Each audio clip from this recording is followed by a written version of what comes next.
Yeah, man, I've enjoyed, I've been personally enjoyed listening to you guys. That's been a real treat. He has such a way with words, and it's funny because the people that I've spoken to that have listened to it as well, and I'm not just saying this like to blow smoke up your skirt or anything. It's like you balance that podcast out so well. Like it's almost like it would be over the top if it was just Sevan, but you bring this like different level, and I don't know. I think it's I'm obviously I host a podcast, but I think it's one of the best ones out there right now.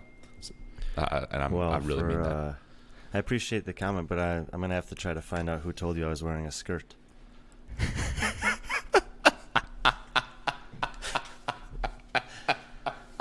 That's a nice thing about podcasts. You can wear anything you want below the waist. Yeah, right. I mean, we could both be wearing no pants right now. I mean, it would, whatever. But oh, that's so funny. This whole work from home thing has created a lot of issues for people. I live north of Chicago, and a lot of the people who train at our gym, they used to commute downtown every day. Mm-hmm. And the commute downtown from here, it's only 25, 30 miles, but it can take an hour, 90 minutes. Yeah. It doesn't matter if you take the train or drive. And so now they're starting this like back to office initiative.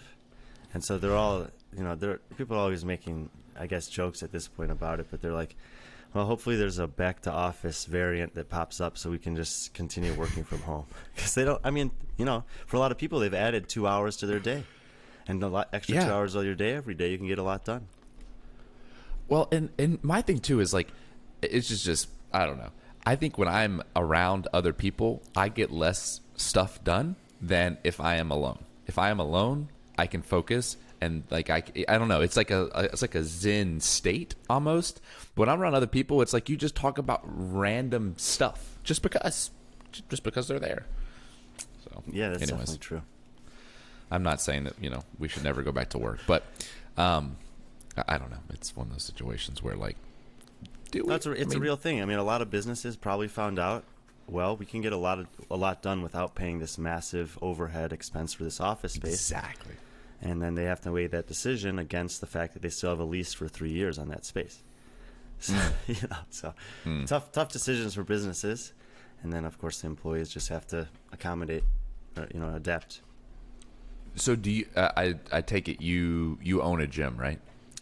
No, I thought I wanted to own a CrossFit gym for a long time, and I ended up not doing that. I thought I had an opportunity and a good place to do it, and then I didn't. And I'm happy with that decision. I coach full time at a CrossFit gym, and I currently don't really have any interest in ownership. Yeah. Man, it's that's just it's a hard world, and I have so much respect for gym owners because I think and especially going through these last really challenging several. Well, now it's coming up on 2 years almost, or it feels like it. Anyways, it's I think it's a challenge, and it's just unfortunately in this country, not yet at least, it's not looked at as something that's like an absolute necessity. You have your people. You I think you have your core group. I know when I was operating our gyms in North Carolina, you have your core group that's super committed, and that's awesome. But you have the other people that's just I'm going to show up every other week, one time a week, and then your job is to essentially babysit those people and check in with them every day or whatever, every week, whatever their process is. And, hey, how are you doing? Hey, how's your nutrition? And it's I don't know. That's I think that's a really tough thing sometimes, is to find it in you to have to almost motivate these people to work. And I'm not saying it's a bad thing or they're lesser people because they need motivation. That's not what I'm trying to get at here. No, I talk to a lot of the members at our gym regularly, and I remind them because they get they'll be down on themselves about whatever. I think the hardest part about any workout is just showing up. once you're there, you're going to do something that's going to be effective and you'll leave feeling good. But getting to the gym, for people who work at the gym every day, like me, I take that for granted. But I have to remind myself regularly that every person who comes here, like, they had to make the decision to put something else aside, their kids, their wife, their job, whatever, and come here today. And if I can kind of be cognizant of that, then I generally think I do a better job coaching them or coaching the class. And I think that's when people get spoiled with, especially because we both talk a lot about CrossFit athletes and these people that are highly motivated. They're the 1% of the 1%, and statistically. And the reality is, like, they're not being motivated or needing to be motivated in the traditional sense of, I mean, this is what their life for the most part revolves around. And so it's interesting because I know you cover a lot of it, and you talk about a lot about it. You write a lot about it, and you realize there's a large disparagement between those people that are just coming to the gym just to get fit, and again, nothing wrong with that, and then the people that are doing this full time. And what I've seen is a lot of gym owners, a lot of coaches treat those everyday athletes as if they were the CrossFit Games athletes, and it's like, look, man, they're here to have a good time. Like, they're here to have a fun hour of their day. Like, they don't need a lecture. They just need to have fun for 60 minutes. And they want to have, most of them, they want to have another fun hour tomorrow. So we can't let them get hurt today. Yeah. And and it's very difficult. It's the culture going back to CrossFit's origins is very much a cutthroat, throw down, beat your buddy in the gym type of a mentality. And it, that intensity breeds obviously fitness, but you have to have some checks in there. So building relationships with those people and talking to them regularly about, like, what is a good choice for you today based on these things that you just told me are happening outside the gym, or the fact that I've seen you here every day for the last 10 days straight.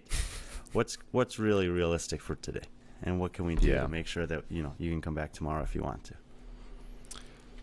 Back to CrossFit's origins, you mentioned that. Did you ever have any interactions with either Greg Glassman or Dave Castro that you can recall and remember that were you would consider meaningful? I don't think I ever had a personal interaction with Greg. I did go to the health summit in 2017, the first year in Madison. I made it I was not working for CrossFit yet then. I hadn't actually don't think I'd worked for any CrossFit competitions in any capacity at that point. So I was there as a fan that year with a buddy of mine, and we made it a point to go to all of his talks at the Health Summit and his dad's talk and the guests that he had. I think Tim Noakes was there. And so that was, I didn't talk to him at all, but I remember hearing him talk. And that was the only time that I'd been in like a formal setting where he was on a stage addressing a group of CrossFitters, people. And, he's, I don't think that any of us can really understand how his mind works. And so I just remember listening to him, and he kind of like goes all over the place. He's it was like chaotic organization in a speech form. And I actually remember sitting there thinking to myself, like, you have to be fairly intellectual to be able to follow where he's going here. He brought it all back together at the end, but there was, some detours along the way and some stories and some analogies that are not for an uneducated mind. So that's kind of my extent of personal exposure to Greg Glassman. Okay. Yeah. Everyone seems to remember their interaction with Greg. And so I was wondering because, love him, hate him, whatever.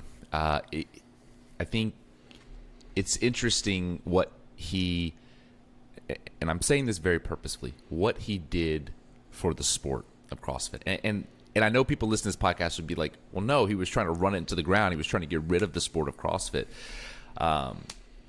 Okay, maybe he was. That depends what time period you're talking about, because the sport wouldn't have existed without him either.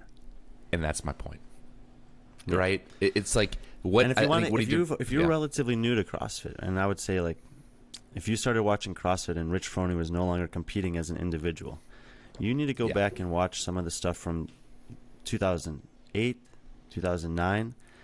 The games footage, the documentaries and behind-the-scenes stuff that Sevan put together that's probably still on YouTube.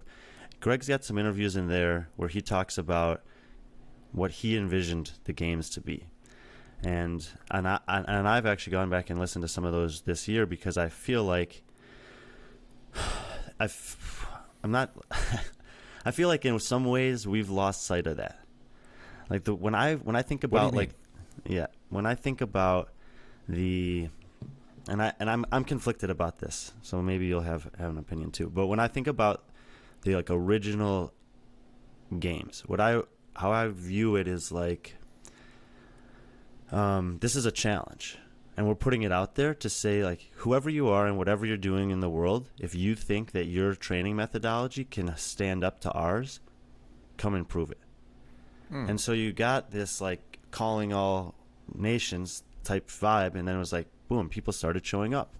And early on it was, a lot of the people just like knew each other from the message boards, and you got like the most international athlete coming was James Fitzgerald from Canada. But that was a big deal. He came down there and they're like, this is OPT. And it's like, can you beat OPT? And everyone knew who each other was more or less from CrossFit.com. And then 2008, you get a little bigger field. 2009, Miko and Annie come over.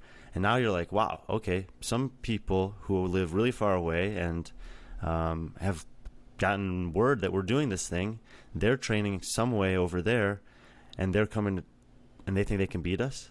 And like, let's see. And so then it just expanded from there. Now, I don't know. I'm a little bit on the fence about the training camps. I think that they're just in their developmental stage. I don't think that they've gotten to the point that they really should be at to optimize the performance of the athletes who are involved in that. But I think that it's a couple of years of interesting that could happen. And so that's kind of changed. Now it's not so much of there's not going to be someone randomly showing up at the games anymore. There's not going to be some person who's like training in the dark in their basement, preparing for 3 years, and then all of a sudden they're like, here's my name thrown in the ring, and they finish third in the Open, win their semifinal, show up and take sixth at the games. We haven't seen that happen since, I guess, Ricky Garard maybe. It was like kind of an unknown name who was a relevant factor at the top of the games one year that obviously got, maybe you want to talk about that. But, and so I think that that's kind of missing now.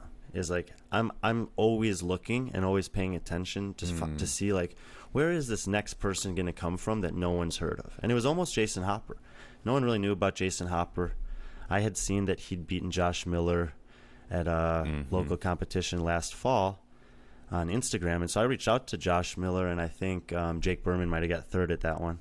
And I reached out to those guys, and Jake and I knew each other from traveling in the sanctional circuit, and he got back to me. He's like, no, dude, that guy's pretty good. Yeah, he was good.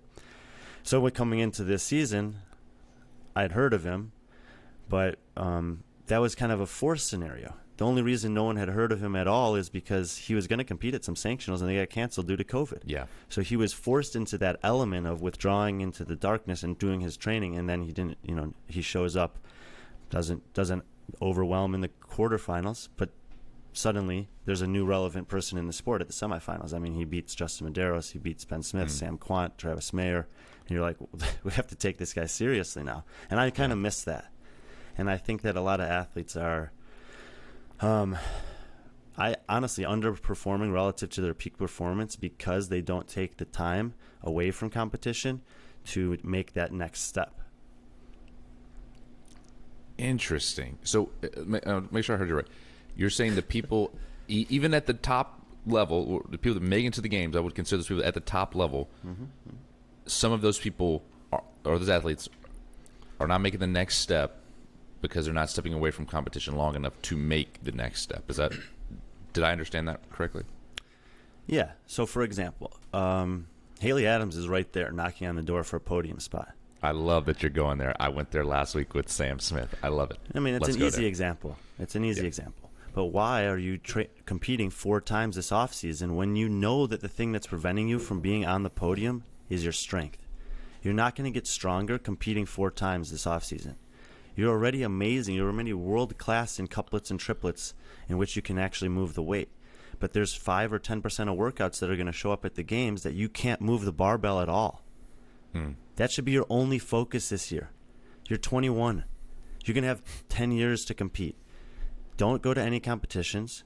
Go home and train and get strong. Do 3 mesocycles of strength or whatever you need to do. The Open's irrelevant for you. The quarterfinals is irrelevant. And show up for semifinals next year 2% stronger. And show up the year after that 2% stronger. And now you're strong enough that that you can do whatever you want, and you're going to be in the top 5 for the next 5 years. But Brian, do you not think that is just she, in that particular case, is simply a result of her environment, which is like, and people that are mayhem athletes that listen to this are probably going to hate on me for saying this, and I know several of them that, and I've personally done mayhem athletes, so I can speak with some level of integrity to say this. It's like mayhem athlete looks like what Rich Froning was good at, like back in the day, and quite frankly still is. I mean, like it's classic couplets and triplets, and not to say that's all that it is, because it's not. They obviously have strength work in there, but it is a lot of volume. It is a lot of handstand walking. It biases things like GHDs. It biases things like rope climbs, in their compete track. I mean, do you not just think that is the nature of the beast? Like if you here. I'll say it more controversially. If she wants to get on the podium, like let's just do it. If she wants to get on the podium, she would have to leave mayhem. Maybe. Or she just has to say, don't bother me. This is what I'm doing. And if I want to train with you guys, I'll jump in. But yeah, that's one of the question marks that exists for me about the training camps. And I know that they exist in other sports, but I also think that they exist in isolated timelines. Like they're not 12 months training camps. There's not a place in another sport where you go and you're living there for 12 months at a time, year after year, and they're providing you with food, and they're providing you with body work, and they're providing you with workouts, and they're providing you with that competitive atmosphere. What Ben Bergeron used to do with the Cape, which I think actually he might still do, is he would take his athletes there for a month leading into the games to prep them for the games in that environment that I don't think is sustainable or healthy for a year.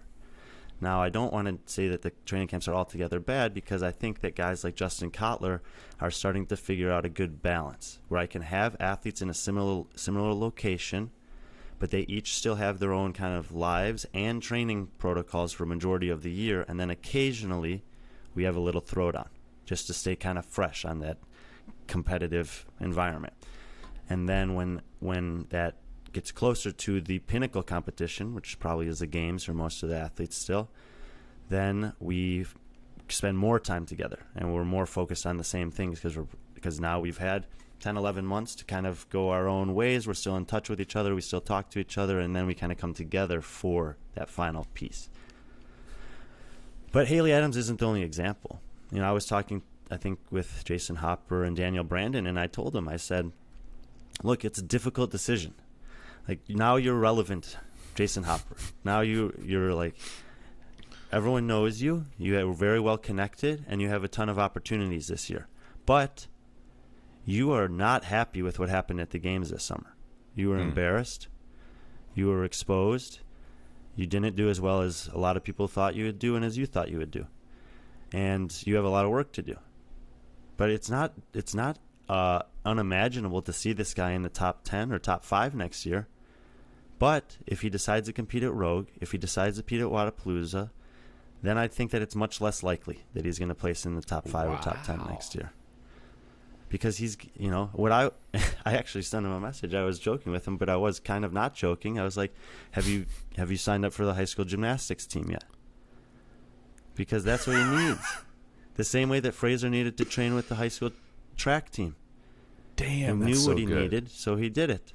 And I don't know. I think that Hopper right now, and I don't think this is a bad thing, but he's taking the opportunities that he has this year that he maybe never thought he would have and doesn't know if he'll get again. But if this season doesn't go the way that he wants, meaning if he finishes 15th, 12th at the games even this year, or if he regresses, then in my opinion, he should next year do nothing outside of train. Otherwise, he's just going to be in that perpetual cycle of being a middling guy at the games.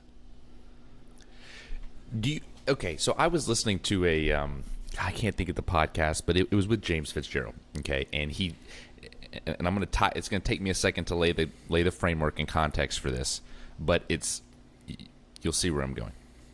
So, essentially, the host was asking him about the progression of the sport of CrossFit, and this is recent? This is recent. I will message you this so you can dive in later, because I think someone like you would really enjoy this. The whole podcast was great.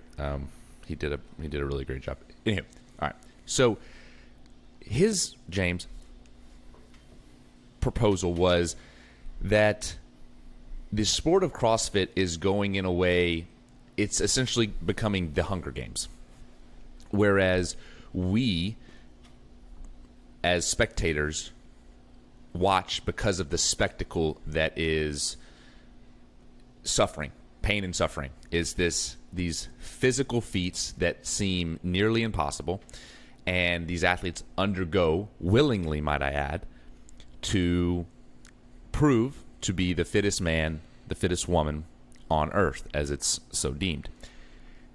And he says that essentially we're reaching a point of no return where the people can't do it full time, that or aren't going to be able to do it full time forever, and aren't going to have actual longevity in the sport, because the sport isn't set up for longevity. The sport is set up for, and granted, I know there's outliers, and I'm sure we can both point to them, but that the sport in its very essence is actually not set up for longevity. It's set up for a few-year run.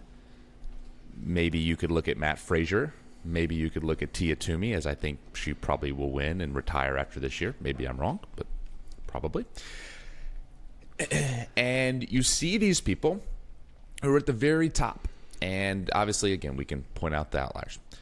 But let's remove ourselves from that for a second. And he says that part of the reason is because people simply cannot make money doing the sport. And so obviously they're making money via sponsorships and via all these other ancillary things. To your point, Jason Hopper having these opportunities that maybe not, but probably that he thought that he would never get. Certainly not in his first year on the main stage. And so it's almost like you're forcing my hand to have to take these, because I'm like, well, this is A, short-lived thing. B, there's not a ton of longevity. And C, I don't know. I mean, if I roll an ankle tomorrow, I'm done, right?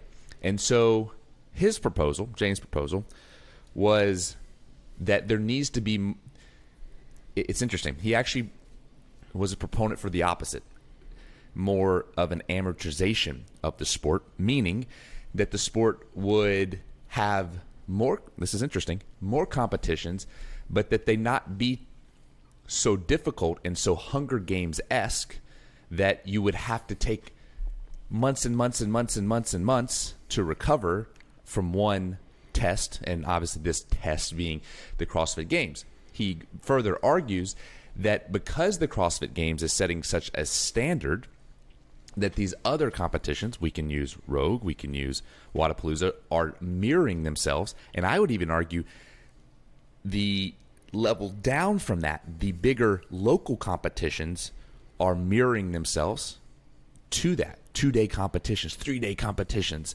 We're going to do 4 to 5 tests a day. And he says basically that, again, to wrap this up, we're becoming the Hunger Games. We're becoming that where all we want to see is, he has a way of saying things so elegantly, and I love it. That basically all that as fans, we're attracted to that, and so that's what sells. That's what sells the tickets. That's what sells the eyeballs and the viewership and this, that, and the third. And if we really want to make this into a sport that lasts for decades and decades and decades and decades, that we actually need to go the other way. And not that the tests need to be easy, but he said, imagine this. What if you show up in the first event, and this is a real example, what if you show up in the first event is a 3,000 meter max effort row, and that's the first event, next event, right? He said, everyone would laugh at you. He said, but my assertion is that it needs to be not easier, but simply we need to reduce the amount of volume and pain and suffering, because we're going to a point where it's no return. And if you're not doing that volume, you're not going to be able to compete. And if you are doing that volume and able to compete, your life cycle is going to be very short. I know that was a lot to digest, but that was his assertion of the sport, where it's going, and why he thinks we're actually at the pinnacle of what the sport is going to be, because there's really nowhere else for it to go unless, now he didn't say this, but I'm saying this, unless we were to introduce, drugs into the sport, legalize drugs into the sport. Right. Yeah, I mean, that is a lot. I know, James, I did the CCP certification through OPEX and I went out there to Scottsdale to train, or to do a little weekend and train, and I got to see him train. And I followed him on Instagram for a while and pay attention to what he's doing, because it's difficult to, if you spend time with him, for me at least, it was difficult to say, like, well, I want what not to say I don't know. How can I say this? I wanted what he had. He had this, like, he had unlocked everything, it seemed like, in his own personal training. So when he wakes up on, like, any given day, he can go do whatever he wants.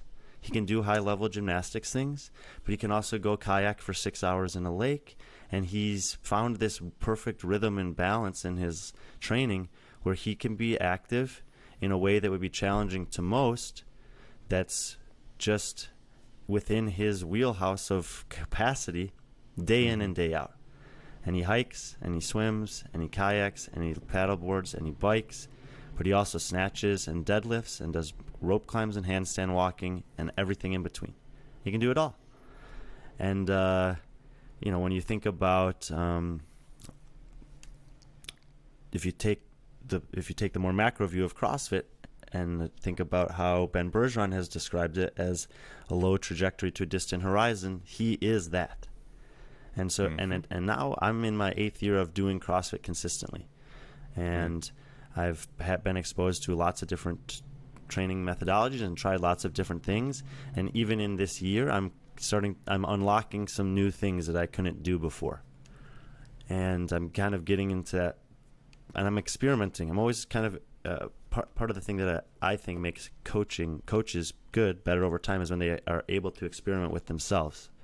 So I know what it feels like to do 3 workouts in a day, like really 3 sessions in a day, because I've done it a couple of times. And it's terrible, and I can't recover from that, and I need time off, and it's bad for me. And I also know what it feels like to work out 20 days straight, but do something that's manageable every day, and that I wake up even on day 18, 19, 20, and I feel fine, because I haven't overdone it on any single one of those days. And I, listened to I just actually reposted something about this, or mentioned it in a post on Instagram. Fikowski talks about it. He's like, when I'm getting to the end of my training days or sessions and I'm not feeling it, or I feel like something's maybe a little off with this shoulder or this quad or whatever, usually I just call it then. Because a year of healthy training is going to lead to a better overall product than if I have 6 minor setbacks during that year, because I decided, I was like, no, I have one more set. I have to do this set. When it's like, well, optimally, yes, I would have done that set, but my body's telling me that it's been enough for today, and I want to come back and train tomorrow. So I try to take that approach, and then how do you rationalize that with competition? And that's what I think is tough, and that's where I think that if people, really wanted to optimize their performance in competition, that they would take a bigger time between, is given the fact that competitions are what they currently are. But if the competition's changed, then your approach to that could change. Yeah, it's like, because this is what it is, we have to do all of these things to support that. Yeah, no, I understand that. I just thought it was interesting, and I thought his view, and he has a very, not to say it's good or bad, but he has a very different view, and I appreciate that. And it was, like I said, I'll send you the whole podcast. I think it's worth it's certainly worth the listen. I think he did a good job, and for those that are listening, I'll find it and I'll link it to the show notes. So if you want to check it out, what I was just mentioning, you can do that as well. But anywho, okay. So moving on from that, I do want to talk about Ricky Garard because it's a hot topic right now. I assume, or let me just ask, did you watch the CrossFit Games podcast with him? First 30 minutes. Can I ask why just the first 30 minutes? Um, and I want the real answer because I think I know what you're going to say. I watched the first 30 minutes because I started watching it 30 minutes before this because I knew you were going to ask me about it. Okay. So not the answer I thought. Yeah, I thought it was an interesting approach to how they handled it. And I should just say I haven't watched any of the CrossFit podcasts up to this point except for that one. And I haven't really been watching or listening to any CrossFit news or podcast this past month. I like the athletes, I think, sometimes just need a break. And so I haven't been on any podcasts with Sevan recently. I haven't been doing very much for off-season competitions. I've kind of cut back my schedule with that.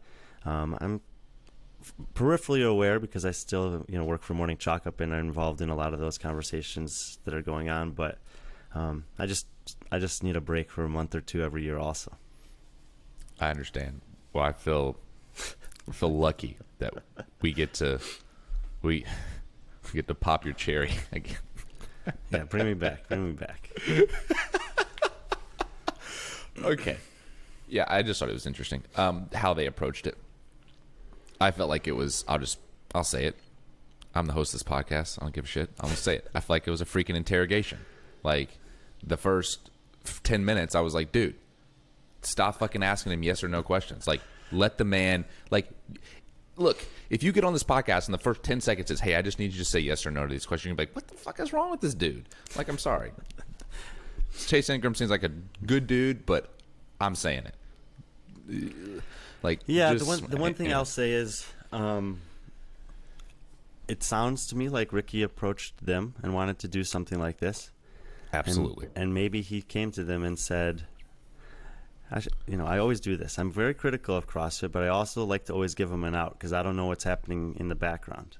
And Fair. So maybe he said to him, there's just a few questions that I just need to answer directly. And the questions that everyone's asking me, just ask me those. Let's just say it, get it done with, and then we can talk afterwards. Man, that was well said. All right, well, there's your two sides of the story, people. You can decide for yourself and then go listen to it. But all right, so spoiler alert: Ricky Garard tests positive for PEDs, and here we are now, 4 years later, after his ban, and he can return to competition. And he's been invited to the Dubai CrossFit Championship, and that will be his first CrossFit competition of any, at least to my knowledge, of any kind, any first competition of any kind, whether sanctioned CrossFit event or not, in those 4 years. And I'm just curious to hear, like, your thoughts on that. Like, most people that come back, well, let's rewind. That's making an assumption. A lot of people don't even come back from a ban. Right. So he's one of the, and maybe you have the numbers on this, I don't, but he's one of the very few that do. Do you think he's going to come back and, I'm not saying pick up where he left. Well, yeah. Is he going to come back and pick up where he left off? That's what people really want to know. Well, the situation for Ricky was unique in two senses. Obviously, he was the highest placing finisher who ever popped, but he was also very young when that happened. And so even that year, I was like, you know what? When he comes, if he wants to come back, which is, there's reasons people don't come back. It's embarrassing. You're going to face the music. People are going to boo you. People are going to yell at you. People are going to have their opinions, and they're going to be harsh because people have very strong sentiments about this topic. But if you wanted, I thought back then, I was like, you know what? I think that this guy could have done, and people disagree with me on this, I think he could have done almost as well as he did at the games without the steroids. And there's reasons why I think that. And I think that, and I thought that back then, I was like, if he decides to come back when he's 27 there's no reason that he can't be relevant in the men's field again. And if you keep in mind the things that I've said already in this podcast, it could potentially even be advantageous for him. Because at 23, when Jason Hopper made the games the first time, he had all those opportunities and distractions to take him away from improving in the things he needs to improve to perform the way he wants to perform. Ricky was prevented from having any of those distractions because he chose a different path. Yeah. So he didn't get invites to Rogue and Dubai and Wadapalooza. He wasn't traveling around the world. He wasn't, getting tons of sponsorship opportunities, presumably. They were probably going away, actually.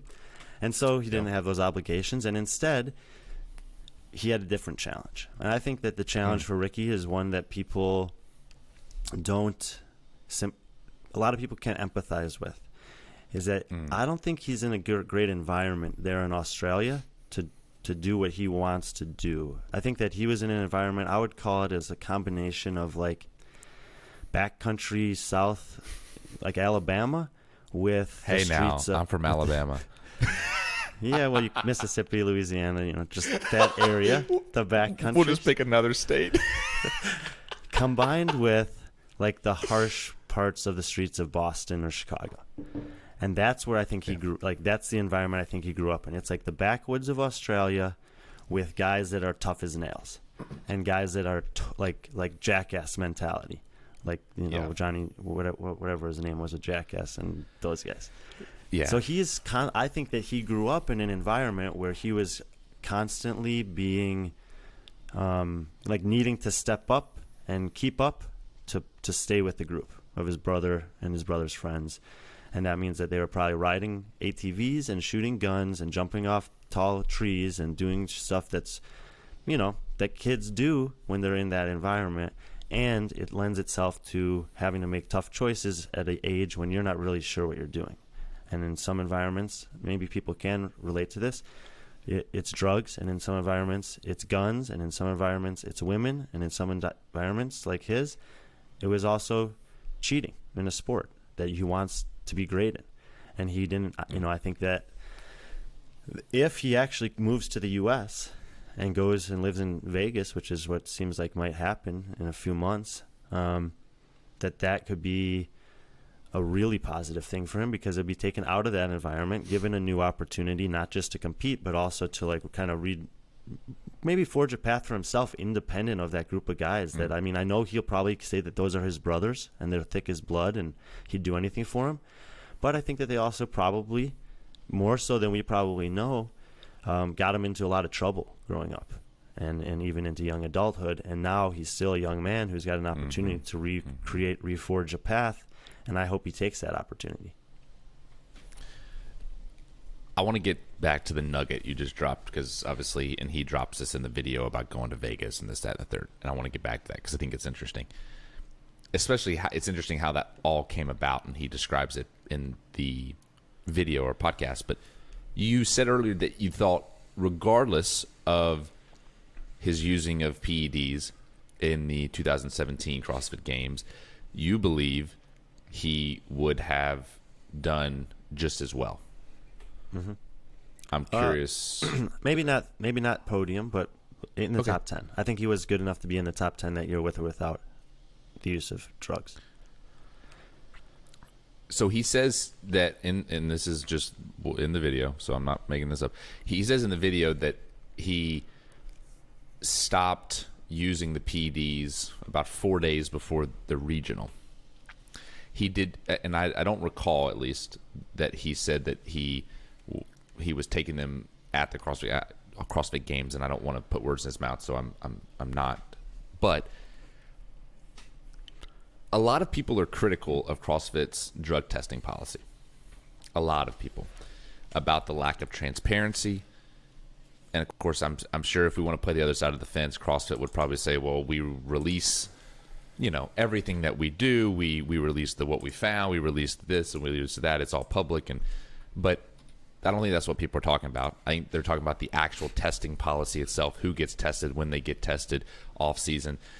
And one of the critical commentaries that I heard and I've spoken with folks about from that particular video of Ricky Garard was, in fact, that during the time of his ban, the 4-year ban, he was not drug tested.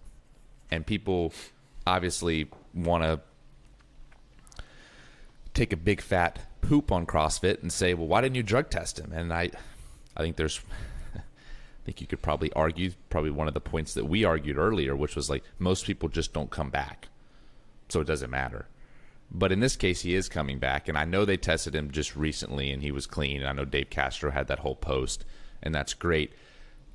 I'm just curious if you could speak to their drug testing policy, your thoughts on it, because I think it's just gotten a lot of heat, and it's not getting any better, or so it seems. No, yeah, you're definitely right about that. And one of the things I noticed even in the first half hour of the video, Ricky takes this mentality of, he's like, well, they told me it wouldn't. He says he buries his head in the sand. So he just, he's just like, I'm just not going to think about that. Like, they told me it wouldn't pop on the test, so I'm not going to think about it, and I'm just going to do my thing. Like, it was out of his control at that point. And the only reason I mention that is because that's largely how I approach drugs in CrossFit, is I don't really talk about it. And when people ask me about it, I just kind of deflect and don't really answer those questions, because I am, first of all, a big believer in only talking about the things that you really know something about. And I don't know a lot about that world. I've never spent any time investigating steroids or performance-enhancing drugs or using them. I haven't read the banned substance list in at least 3 years. Someone asked me the other day, is THC on the banned substance list, and what if it's medically prescribed? And I didn't know the answer to it. I was like, I don't know, actually. It's a good question. But anyway, and so my overarching view on the drugs is very limited, and I just take this perspective is, if you're choosing to compete in this sport or any sport as an athlete, or you're choosing to coach athletes in the sport, then it's on you. You figure out what they're going to test for, when they're going to test, and how they're going to test, and you have to take the risk upon yourself. If you want to take supplements, you know that there's a risk involved. If you want to take steroids, that's a different kind of a risk that's involved. I think there are people in the sport taking steroids and taking it in a way that they'll probably never get caught. I don't think those are the top athletes in the sport, but I could be wrong. I know that almost everyone's taking supplements, and that there's obviously been some cases where that's, people hadn't thought that they were doing everything they could, and it still showed up poorly for them. They failed the test, and then they had to deal with the repercussions of that. So I just say, you know what, it is on the athlete to play by the rules, and that's the overarching theme I take with the games in general is, look, if you're choosing to do this sport, you should know, if you don't already know, that CrossFit, it leaves themselves a lot of outs. In the rule book, it's littered with the phrase, at our discretion. We can change this at our sole discretion. It's all over the place, and what that means is you can think that you know what the rules are, and at the last minute they can say, actually, we're doing this, and they've written it that way on purpose. So you're playing their game. And if you choose to play their game, then it's your responsibility to try to stay within the lines as best you can. Most of the athletes don't seem to have a problem doing that, and the ones that do serve a pretty severe penalty when they can't stay within the lines.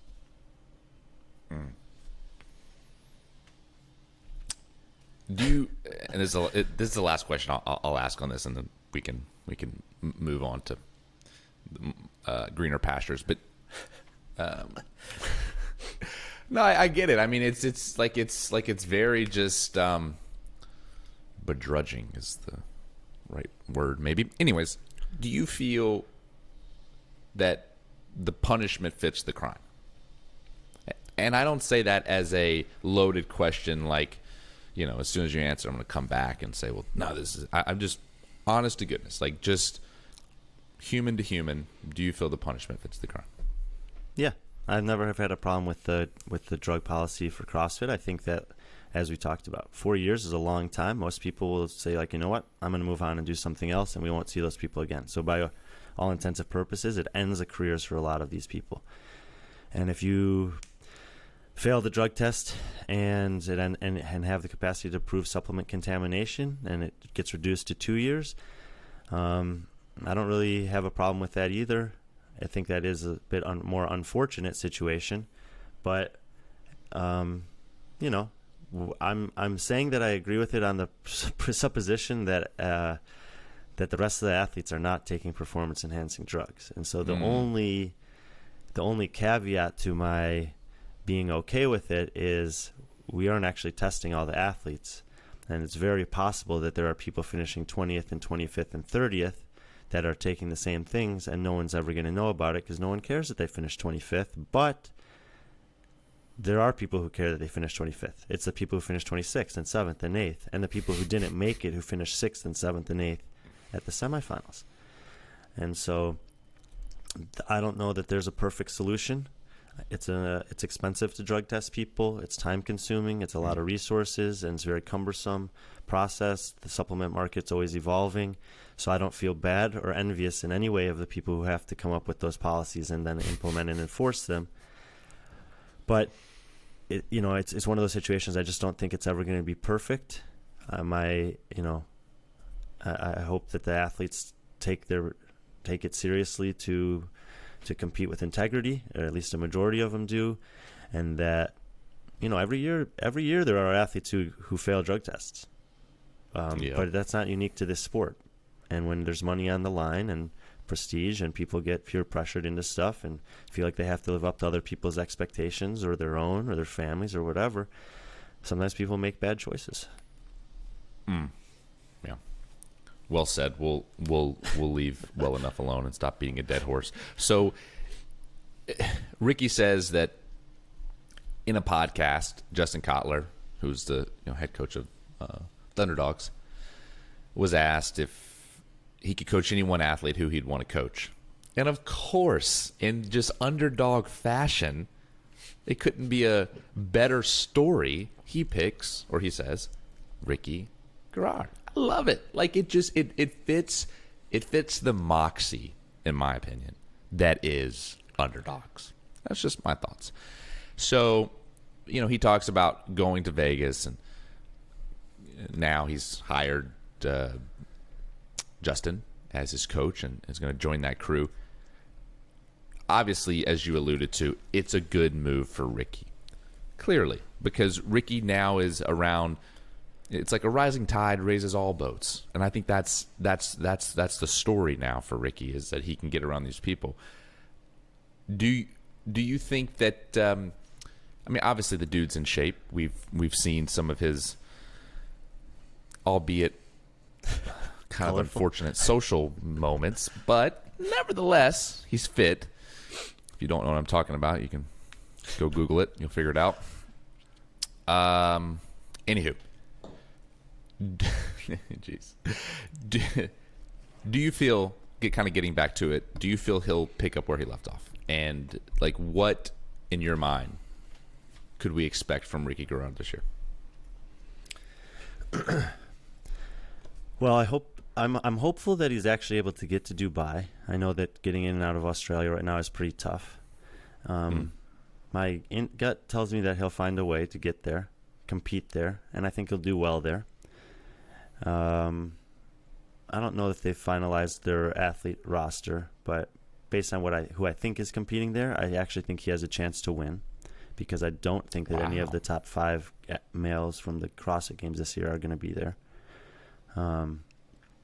But it won't be easy. There'll be some other people there, but I think he'll be in the top 5 at Dubai. I think 5th is the worst he'll do there. But it's not going against the best guys in the world. I don't think that. Well, Roman Krennikov should be there. I think Guy Meeros is going to be there. So, there'll be some stiff competition, but no Vellner, no Fikowski, no BKG, no Medeiros, and no Saxon Panchik. I don't think any of those guys are going. Those are the top 5 guys at the game. So, he's going to have to wait to prove himself against the what I think are the best guys in the sport right now. I think he will. Well, it'll be interesting to see what happens with. There's a lot of unknown next year's season of how it's going to go in terms of qualification. If they have the same process as this year, if you're an Australian living in the United States, you may or may not be able to get back to Australia. And if you have to compete in the U.S., or North America, It's actually better for him than if he has to compete in Australia, because in Australia there's less spots and there's a lot of good guys. I think that I've written about it before, that I don't think that the representation, the way that they're selecting people from different continents, is representative of the actual like competitive landscape right now. And therefore, you're not while you're getting a good field at the game, you're not getting as good a field as you could potentially get.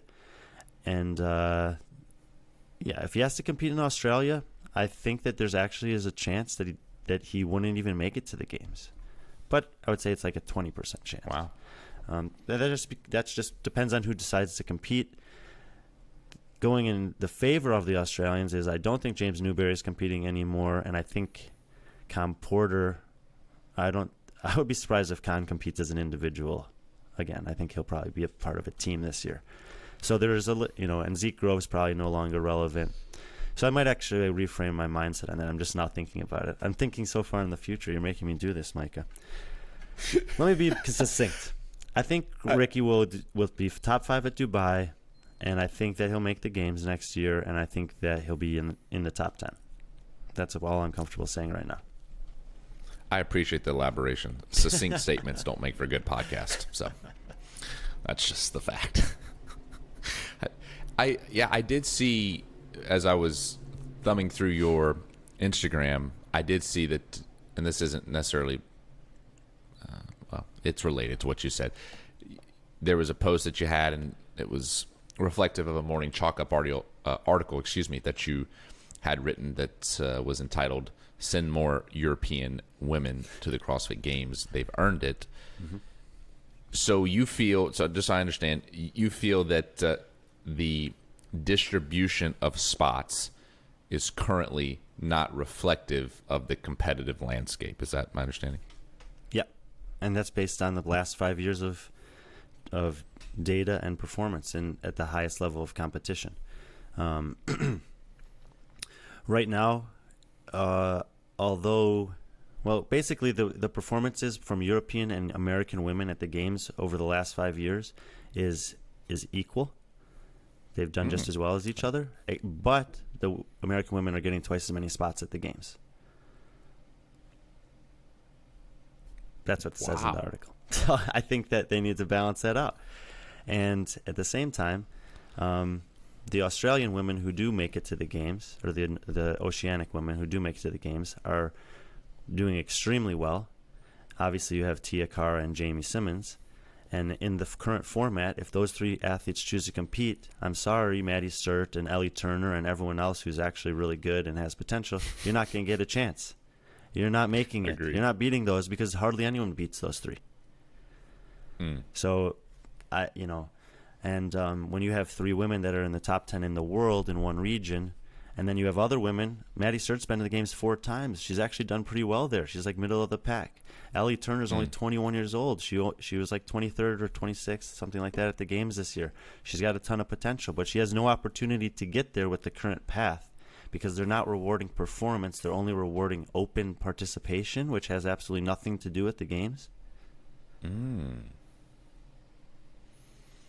Interesting. It's open So, and this is me just being misinformed. I thought it was based off of like population. It has actually nothing to do with that.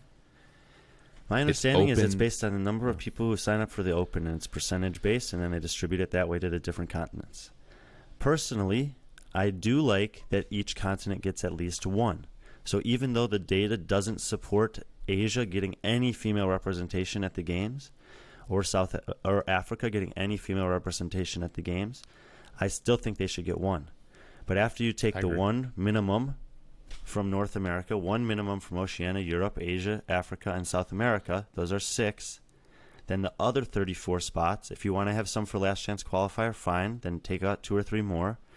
With the other 33 spots that are remaining, you should be distributing these, I think, based on competitive performance over time, and we have relevant recent history, and we have data that can help us do that. And I've actually done it, so they don't even have to do the work. Just pay Brian Friend a one-time consulting fee, and we're good. And he retires. That's all. That's all it takes, guys. If you want to give yourself, as the organizing body, the best chance to have the most competitive field at the games. Because here's the thing. Karen Frey or Karen Freyova, which I never know which one to call her by, is she would have been top 10 at the games this year. I'm 100% sure of it if she'd showed up there and been able to compete healthy with all the women who withdrew from competition. And she didn't make it. And she didn't make it because, as soon as I saw the distribution of female athletes for Lowland Sorta and German Throwdown, I was like, well, one of the top 20 fittest women in the games is not going to the games. The other 5 women who made it there, the worst finisher of them was Turi Helgadottir in 13th. Wow. Let that sink in.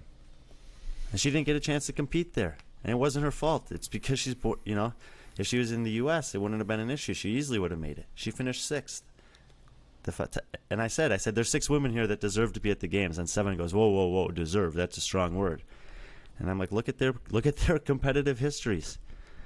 All 6 of these women will place in the top half of the games field, and 5 of them did, and 1 didn't make it. That's crazy. I mean, I've never. Well, first of all, I don't hear anybody talking about this. That's number one, because no one does. So that's number one. Number two, the data is so clear, but again, I've never seen it presented until this moment, and I do think I'm very happy with.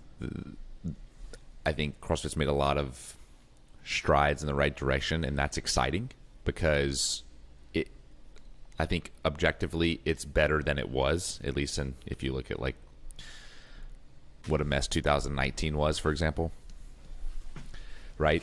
But I think we have a long way to go, and I think this representation, I mean, oh my gosh, it just opened my eyes. Like, I think that's a big piece of it. And I think if we want the sport to grow, well, that's a great way to help it grow. Is you're essentially making it more competitive.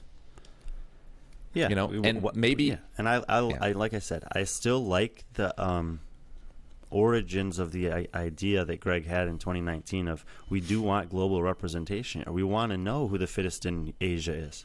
We want to know who the fittest in Africa is, and we want to give them a chance to come here and see if they can compete. Mm-hmm. And you know what? Jason Smith is a great example. He did great at the games. He was 10th one year. Mm-hmm. He was 26th this year. Mm-hmm. That's still pretty good. He's 37 years old, by the way, the oldest guy competing there. It was really what really sucks is that the Russians can't get here. Obviously, Roman's situation is a little different, but then Alexander Ilin and Stas Solodov take 2 of the spots. Stas can't get over here. Svetlana Kubashkina, or whatever her name is, couldn't get over here. Alexander Ilin shows up, but he's like gets injured or sick in the first day, and we didn't get to see anything from him. And this, to me, has been one of the biggest travesties in the sport so far, is that we have not gotten to see the Russian athletes compete at the highest stage. What was his name? Ganin failed a drug test. Yeah. Like, it's just like we keep thinking that there's going to be a relevant Russian in the field, and then something happens. Yeah, I'm excited to see Roman Krinikov at Dubai. Hopefully he can make it happen. He's competing next week at Madrid. Yeah, that's right.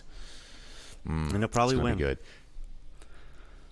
Look, he's man. I mean, his the last chance qualifier? It's impressive. Yeah.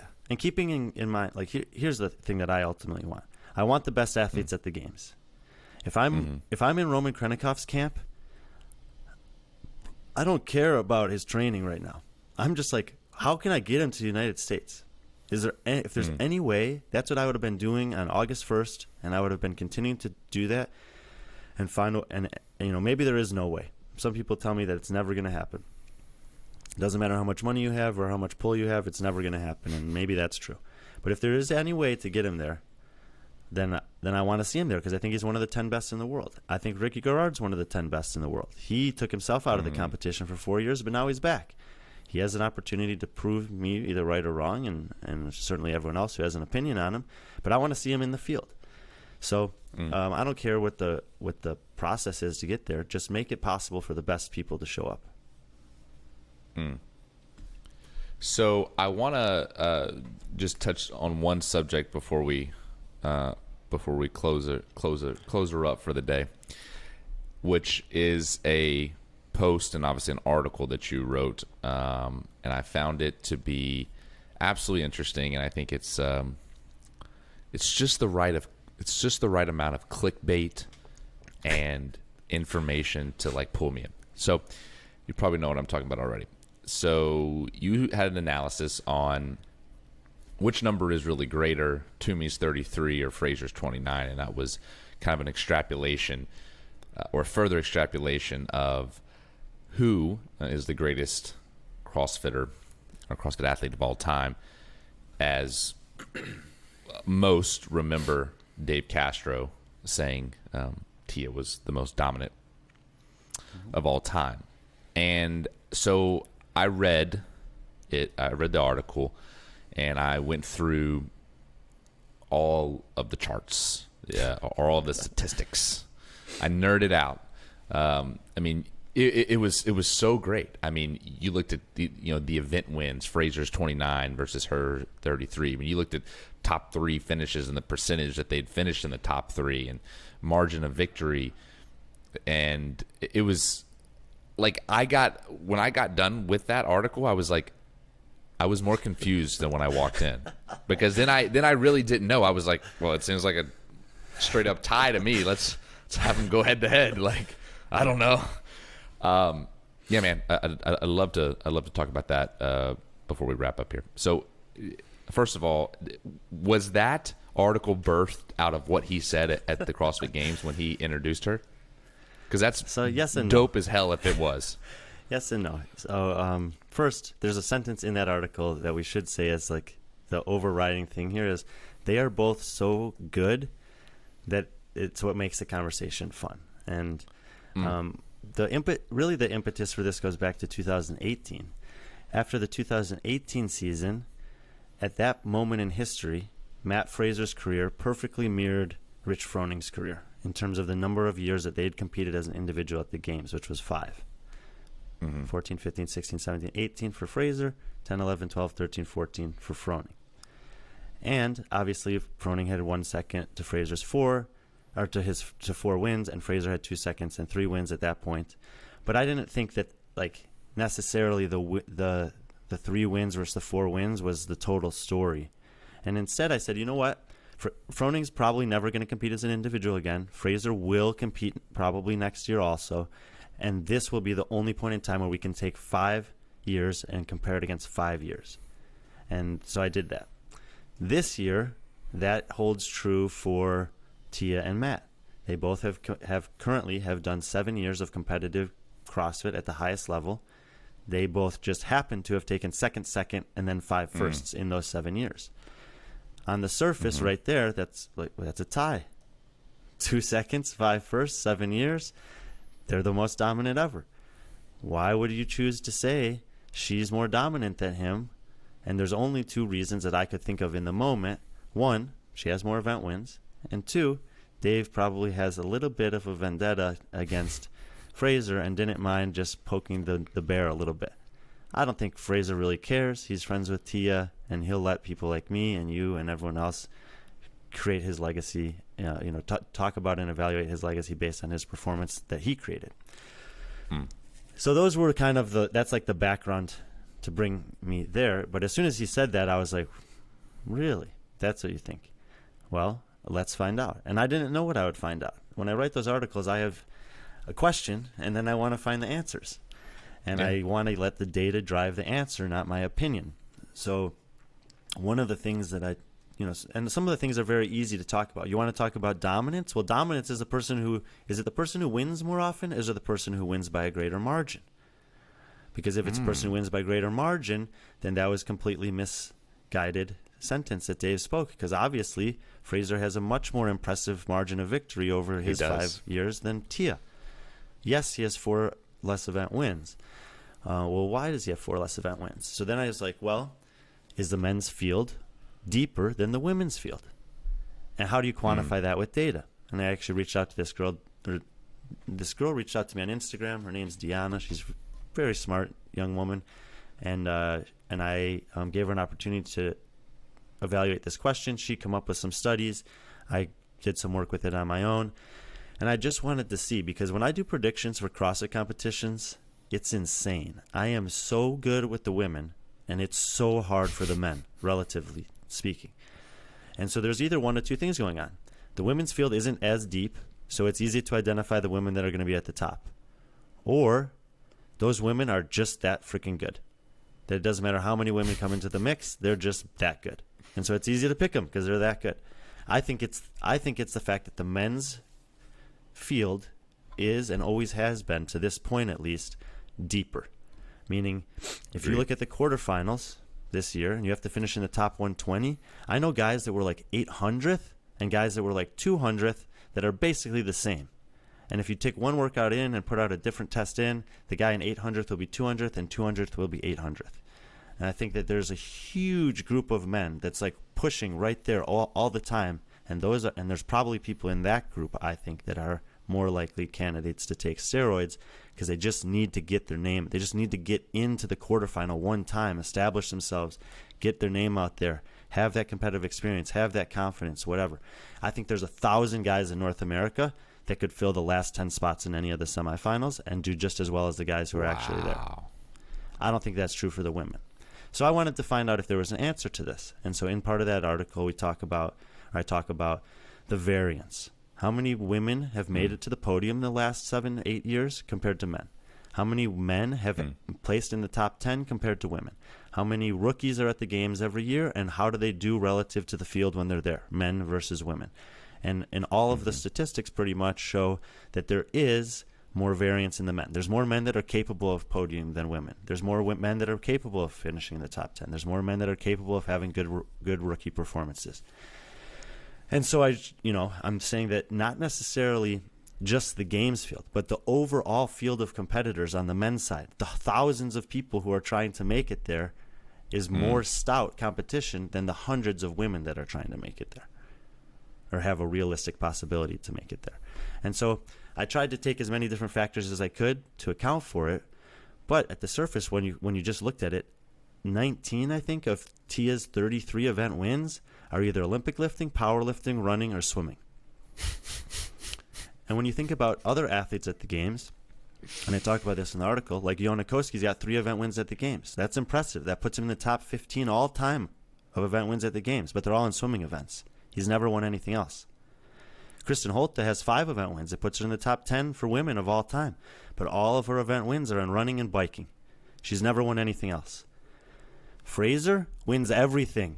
He wins the workouts that no one can win. He wins the workouts that are the hardest, most complex, most brutal combinations of movements that crush your midline, that tax your shoulders, that require high-level gymnastics, barbell cycling, and monostructural movements in combinations. And when you look at the events that he's won, it's far more impressive list than the events that Tia's won, despite the fact that there's about a 33% overlap, like 1/3 of the events are exactly the same. But of the remaining ones, she's winning specialty workouts, and he's winning fitness workouts. CrossFit. Yeah. Oh, that was so good. So there was as I was going through the Instagram, there was a question that a guy asked, here, before I get to that, I want to point out 2 things that you said for people listening. One, Fraser's margin of victory, average margin of victory, is 242.6 versus Tia's 175.4. And this was the metric that, to me, is absolutely 100% bananas. When you looked at their placement relative to the field, they had only finished bottom quarter of the field 2 times each. 0.02%. Like, I want everyone listening to let that really sink in. 0.02%. That is bananas. I was floored. Like, I really didn't think that was going to be the case. There's no, and maybe you have, I don't think there's any other CrossFitter, including Rich, that statistic applies to. Correct. So it begs the question then, and this is where I was going, and I had to give some context first for my question. Is there ever going to be another Matt Fraser, another Tia Toomey? You know, if you'd asked me after Rich, I would have said no. But the fact that two more have come in the next generation, basically, I think yes. Mm-hmm. I love it. I love it. And I think, look, here's something that I've spoken with quite a few people about, and here's the argument that I think is compelling. Because, you know, people could say, oh, well, that's conjecture, it's just your opinion. You know, yeah, sure, you had Matt and you had Tia after Rich, and that's a fluke, whatever. Here's where I think it's kind of interesting. When you start to look at, let's say you took someone that plays in the NFL that, you know, great engine, like more of a skill position, great engine, can lift a house, right? But they're obviously in the NFL because they're getting paid literally tens and tens and tens of millions of dollars to play in the NFL. You look at Matt Fraser's like highest gross amount from a CrossFit year was like, I don't know, $350K, something like that, roughly, give or take 20,000. You know, okay, so I'm going to make 30 million, or I'm going to make, right, you know, a tenth of, or no, not even a tenth, but you know, right, like. Now, obviously, money has a lot to do with it. If I have more skill, more talent, then I'm going to go do the thing that requires more skill and talent. And I'm not taking anything away from CrossFitters. I say all of this to simply use it as supporting evidence for this point, which is this. I agree with you. And I'll say it, I've changed my opinion over time. And the reason I've changed it is because I do think there are great athletes out there. You look at Jason Hopper as an example, playing football, right? And then goes, don't want to do it. I want to, you know, go do this CrossFit thing. Oh, yeah, I'm already really freaking strong. I already generally have some great capacity. And I believe there are other people out there that are fitter or just as fit as the people at the top that are simply not in the sport because they're making more money doing something else. So, you know, the reason that I wouldn't have thought so after Rich is because I'd be like, well, more people are going to do it, and it's going to be harder to beat more and more people entering into the field of competition. But when I take like a broader picture look, in the history of sports, records are always broken. Like, it's very rare that you see, you know, occasionally you'll see something like this swimming event has a record from 1995. But all of the rest of them are like from the last 2 or 3 years. Like, people are just consistently getting better. There's a parallel sport that I've done a bunch of kind of thought projects with in my mind, which is disc golf. You probably see I play a little disc golf on the side. I do. And there's a guy named Ken Climo who has 12 world championships in disc golf. And there's another guy named Paul Macbeth who in the last 8 years has 5 world championships and 3 runner-up finishes. Wow. I don't think he's ever going to catch Ken Climo, even though he's probably better than Ken, because there's too many good guys playing now. But 12 is not 5. 12, like to win 12 times, if Rich Froning had 12 championships, I would say, no, we're never going to see that again. The same way like the Boston Celtics won 10 out of 11 years in a row or something insane, or the UCL Bruins men's basketball team won like 72-0. Like, there's certain things that that I don't think are beatable. But 5, I think we could see 5 again because it's not, you know, it's not so outlandish and crazy. And so even if the competitive field continues to evolve and improve, and some of those athletes do decide to do CrossFit and compete in CrossFit, I don't think it's out of the realm of possibility to see another 5-time champion, either the men's or women's side, eventually. Just because I do think Tia will win this year again, I just don't. There's no reason to think anyone can beat her. It's not close. Anywho, do you think? I'm just curious. What do you reference 5 championships? What do you think is the tipping point then? I mean, is it 6? Is it 7? Is it 8? Is it 12? I mean, what do you think the tipping point is? Hey, if Tia goes for 8, untouchable, not going to happen. But we'll see someone do 4 or 5. I think that that 7 or 8 would be pretty tough to replicate because you have to be that good young enough to still have 7 or 8 years in you. I love it. Whereas, like, I love it. Let's just say, like, Ricky. Let's just say Ricky wins this year at 27. Well, at 27, 28, 29, 30, and 31 years old, Matt Fraser won. So Ricky could go on a run of 5 in a row, and he's not too old to do it. But to get 8 in a row, you have to have already won by 25. Well, we have Justin Medeiros, who's only 22, 23, and he just won his first one. So could he do it? I was talking to a friend of mine the other day, and he said this to me, and I think he's right. I think Justin Medeiros is going to be the first person that we see who wins one, loses, and then wins again at some point, like a repeat champion, but not a back-to-back champion, which we've never had.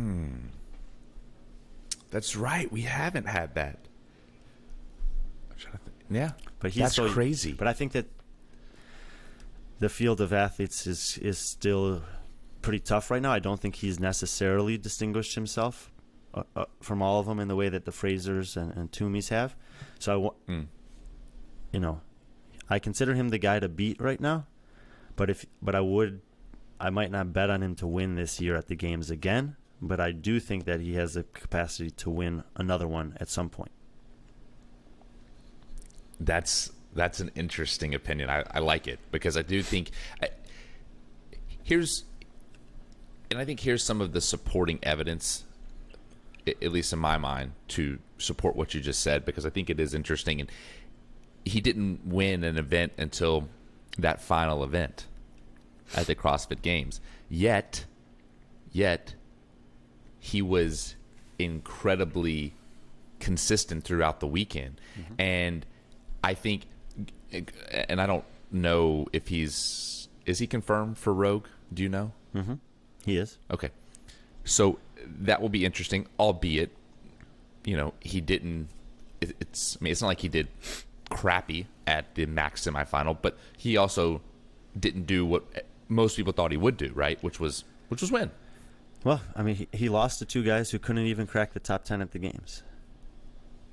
And that's my point. And when's the last time that you could say that about Fraser or Toomey or Froning? I don't recall because I don't think it happened. Never happened. It's never happened. It never happened to them. And so, yes, Justin won the games this year, but you can look back at the games, and I'm not saying this is the case for him. I mean, obviously he was 3rd place the year before, and it was whatever circumstances they were. And so he's got a couple incredible performances to start off his career at the games. But think about a Lucas Hogberg in 2018. Perfect circumstances for him to do that. Yeah. And what's he been able to do since? And there are other examples like this if you go back through the records of people who pop up, they have this amazing year, and then they kind of never are able to do that again. We'll see what happens if Noel Olsen. He's had great finish at the games, but only one podium, 2nd place, and it was in kind of a weird year. Hasn't been able to repeat that since. And we're talking about some like the best of the best. It's hard to replicate those performances. That's why I put a lot of value on, Fikowski and Vellner's careers, because they've got 4 finishes inside the top 4. To me, that's more impressive than a 3rd with a bunch of teens and 20s. Oh, I love nerding out. This was so much fun. Gosh, you got the right guy then. Yeah, man. This was fantastic. Like I said, when we started, I think you are the the peanut butter to Sevan's jelly. Anyways, you'll have to tell him. You'll say, hey, look, I think I should get a pay raise for this podcast because I'm bringing so much value. I'm just kidding. Anywho, is there anything you want to bring up before we jump off here? No. Thank you for inviting me on. It's a fun conversation, and absolutely, Brian. Hopefully you enjoyed it as well. Hey, I did, man. This was a pleasure. Thank you for coming on, Brian. And yeah, man, I look forward to connecting soon.